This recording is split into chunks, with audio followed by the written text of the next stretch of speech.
6 दिसंबर दोबारा हो सकता है, क्यों नहीं हो सकता है भाई?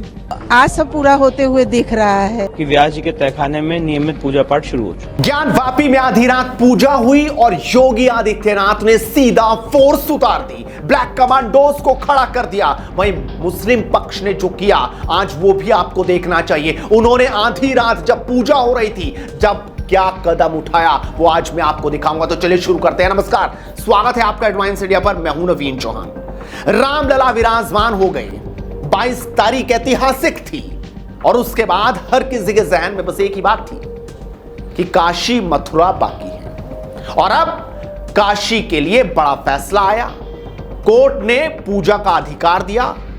व्यास परिवार आधी रात पूजा करने पहुंचा, जिसकी तस्वीरें भी आप देख सकते हैं। ये तस्वीरें बता रही है कि 30 बरस बाद वो इंतजार खत्म हुआ, जिसकी लगातार दलीलें दी जा रही थी, लड़ाई चल रही थी कोर्ट में, लेकिन आखिरकार इस फैसले ने हर किसी को चौंकाने पर मजबूर कर दिया। इधर व्यास परिवार पूजा कर ही रहा था और उधर मुस्लिम पक्ष उतर गया। उन्होंने सीधा कूच कर दिया और पहुंच गए आधी रात ही सुप्रीम कोर्ट। आप समझिए कि 2 बजे पूजा हो रही थी और उसी वक्त मुस्लिम पक्ष सुप्रीम कोर्ट का दरवाजा खटखटा चुका था। वो इस पूजा को रुकवाने की पूरी कोशिश में थे, लेकिन सुप्रीम कोर्ट ने फटकार लगाई। साफ शब्दों में कहा कि आप हाई कोर्ट चाहिए, यानी कि सुप्रीम कोर्ट ने उनकी सुनवाई सुनने से ही मना कर दिया, सुनवाई करने से मना कर दिया। अब आधी रात को ही वहां पर भारी फोर्स नजर आई। मुख्यमंत्री योगी आदित्यनाथ के आदेश पर वहां पर फोर्स लगातार नजर आई। ब्लैक कमांडो दिखाई दिए, जिन्होंने सुरक्षा घेरा जबरदस्त तरीके से तैयार किए। कोई भी अप्रिय घटना ना हो, कोई भी वहां ऐसी घटना ना कर पाए जिससे लोगों में अशांति फैले। इसको लेकर फोर्सेस चप्पे चप्पे पर तैनात हुई।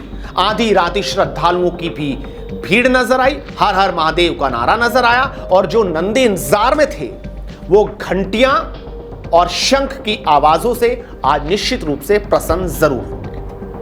वहां पर व्यास परिवार के लोगों ने पूजा अर्चना की और उसके बाद जो कहा जरा वो आप सुनिए। हम लोगों को आज जो है बहुत खुशी हो रही है कि हमको जो फिर से अपने जो है पूजा करने का उस स्थान पर हमारे तहखाने में अपने अवसर मिला। ये बहुत खुशी की बात है। वो स्वयं भूलिंग का मंदिर है आदि विशेश्वर का। ये सब जो बोलते हैं वो ना मिथ्या है, झूठ बोलते हैं। जब मंदिर है तो मूर्तियाँ तो रहेंगी ही, और फिर स्वयं भूलिंग का मतलब क्या होता है? जो अपने से प्रकट हुआ हो, है ना। तो अगर आप तोड़ भी देते हैं ऊपर से तो भी नीचे वो जो है उनका आकृति मिलेगी। स्वयं भूलिंग का मतलब ये होता है कि अपने से प्रकट होना, है ना। तो मंदिर तो था ही, मंदिर है, मंदिर रहेगा हमेशा वो। अभी ऊपर से किसी चीज़ को ढक देंगे तो ऐसे थोड़ी होता है। स्वास्तिक बना हुआ है, कमल की आकृति बनी हुई है और बहुत सी मूर्तियों की है उसमें आकृति है। आपने सुना कि 30 साल बाद वाकई बहुत ऐतिहासिक दिन था। 30 साल बाद ये दिन लौटा। किसी ने सोचा नहीं था कि राम जन्मभूमि फैसले के तुरंत बाद, प्राण प्रतिष्ठा के तुरंत बाद अब ऐसा भी फैसला आएगा। लोग तो अब ये भी कहने लगे कि जल्द ही मंदिर का निर्माण भी होगा, जल्दी वो फैसला भी आएगा जिससे मालूम होगा कि आखिरकार यहां पर मंदिर था। हालांकि एसआई की रिपोर्ट में स्पष्ट कर दिया गया है कि वहां पर मंदिर था, उसके पुख्ता सबूत भी मिले हैं। एएसआई की रिपोर्ट ये साफ तौर पर बता रही है, जो काफी लोगों को अच्छा नहीं लग रहा होगा, लेकिन कुछ लोग इससे खुश हैं। वहां पहुंचे श्रद्धालु क्या बोल रहे हैं, सबसे पहले आप वो देखिए। अवश्य ही प्रसन्न है, क्योंकि देखिए जो झूठ है वो ज्यादा दिन तक छिपाए छिपता नहीं, वो एक ना एक दिन आ ही जाता है। और जो सच है, सत्य है, शाश्वत है। अच्छा है, हमको बहुत अच्छा लग रहा था, बहुत खुशी लग रहा था कि अब बाबा सामने आ गए हैं, प्रत्यक्ष हो गए। अब उनका दर्शन करने से कोई नहीं रोक सकता। हमारे जो इष्ट है, इतने दिनों से हम लोग को जो इंतजार था कि मतलब कि ये सब सॉल्व हो जाए मैटर और हम लोग उनके दर्शन कर पाए। मतलब इतने दिनों से दर्शन करते हुए भी मतलब ये था कि मतलब कहीं ना कहीं कुछ अधूरा है, जो आज सब पूरा होते हुए दिख रहा है। श्रद्धालु तो अपनी बात रख रहे हैं, लेकिन AIMIM के अध्यक्ष असदुद्दीन ओवैसी का जो बयान आया आज वो भी आपको समझना और सुनना चाहिए। उन्होंने इस पूजा अर्चना के तुरंत बाद तिल मिलाए अंदाज में कह दिया कि सरकार फिर से 6 दिसंबर कराना चाहती है। दरअसल उनकी इस बात ने यह समझा दिया कि वो बिल्कुल भी खुश नहीं है। अपनी नाखुशी के अंदाज में उन्होंने ऐसी बात कही जो आज आपको सुननी और देखनी चाहिए। 93 के बाद से अब तक वो खुद कह रहे हैं कि वहां पर कुछ नहीं हो रहा था। अब मस्जिद के तहखाने को आप दे रहे हैं तो फिर आपने तो पूरा केस ही डिसाइड कर दिया। तो ये सरासर गलत फैसला है।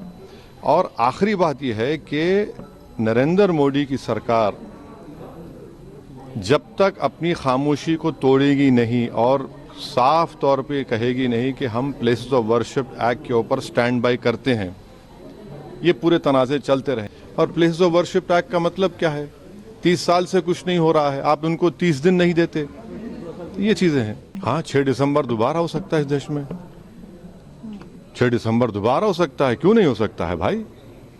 86 हुआ, फिर हो सकता है, जब जीबी पंत थे, दोबारा हो सकता है इस तरह। देखा आपने, लेकिन वहां पहुंच रहे श्रद्धालुओं की संख्या बढ़ चुकी है। जैसे ही उन्हें पता चला कि व्यास परिवार ने वहां पर पूजा अर्चना शुरू की, हालांकि आम जो लोग हैं, आम जो जनता है, भक्त हैं, वो अभी वहां नहीं जा पाएंगे, लेकिन व्यास परिवार को वहां पर पूजा का अधिकार दे दिया गया है। 1993 में इस पर बैन लगा दिया गया था। अचानक कोर्ट में इस पर खूब बहस हुई और उसके बाद ये आदेश आ गया कि आपको पूजा की अनुमति मिलती है। इतने सालों बाद जब ये पूजा की अनुमति मिली तो उसका ज्यादा इंतजार नहीं हुआ और आधी रात में ही व्यास परिवार ने पूजा अर्चना शुरू कर दी। आपको बता दें कि 5 बजे फज्र की नमाज होती है। जब मुस्लिम लोग लगातार अपनी नमाज पढ़ते हैं, उससे पहले यह पूजा अर्चना चल रही थी और ठीक उसके बाद ही लगातार जो मुस्लिम पक्ष है वो सुप्रीम कोर्ट पहुंच गया, जहां पर उनको फटकार भी लगाई थी। लेकिन इससे अलग इतर बात यह है कि अब जो श्रद्धालुगण हैं वो लगातार वहां पर पहुंच रहे हैं, काशी विश्वनाथ महादेव के दर्शन कर रहे हैं और संख्या बहुत ज्यादा बढ़ती नजर आ रही है काशी में। आपको बता दें कि राम मंदिर में भी प्राण प्रतिष्ठा के बाद श्रद्धालुओं की संख्या बहुत ज्यादा तौर पर वहां पर बढ़ती नजर आई थी, जिसके बाद योगी ने खुद अपील भी की थी और ऐसा ही अब यहां पर भी होता नजर आ रहा है। हालांकि यहां पर तो हर दिन लाखों श्रद्धालु दर्शन करने दूर दराज से, देश विदेश से यहां पर पहुंचते हैं और हर कोई अब इस इंतजार में है कि राम जन्मभूमि का तो जो किस्सा था वो अब बंद हो गया, यानी राम मंदिर तो अब बन गया, लेकिन काशी का फैसला अब कब आएगा उसका इंतजार हर किसी को है। क्योंकि लोगों ने देखा कि जो लगातार जो शिवलिंग है उस पर बात होती रही, उसको फुव्वारा तक बताया जाने लगा। हालांकि उसकी साफ सफाई हो गई, एएसआई ने अपनी वहां पर सर्वे शुरू किया, रिपोर्ट सौंप दी गई है और अब आने वाले दिनों में और भी बड़े फैसले आ सकते हैं, जिसका इंतजार पूरे देश को है, पूरी दुनिया को है। जो सालों से 17वीं शताब्दी में औरंगजेब के द्वारा मंदिर तोड़कर मस्जिद बनाई गई थी, क्या वहां पर भी फिर से मंदिर बनेगा? ये आने वाले दिनों में जरूर मालूम होगा। आप अपनी राय रखिए, आपको क्या लगता है। साथ इस वीडियो को शेयर कीजिए और लगातार जुड़ रही है हेडलाइंस इंडिया के साथ, क्योंकि मुद्दे की बात इसी तरीके से बदस्तूर जारी रहेगी। बेबाक। नमस्कार।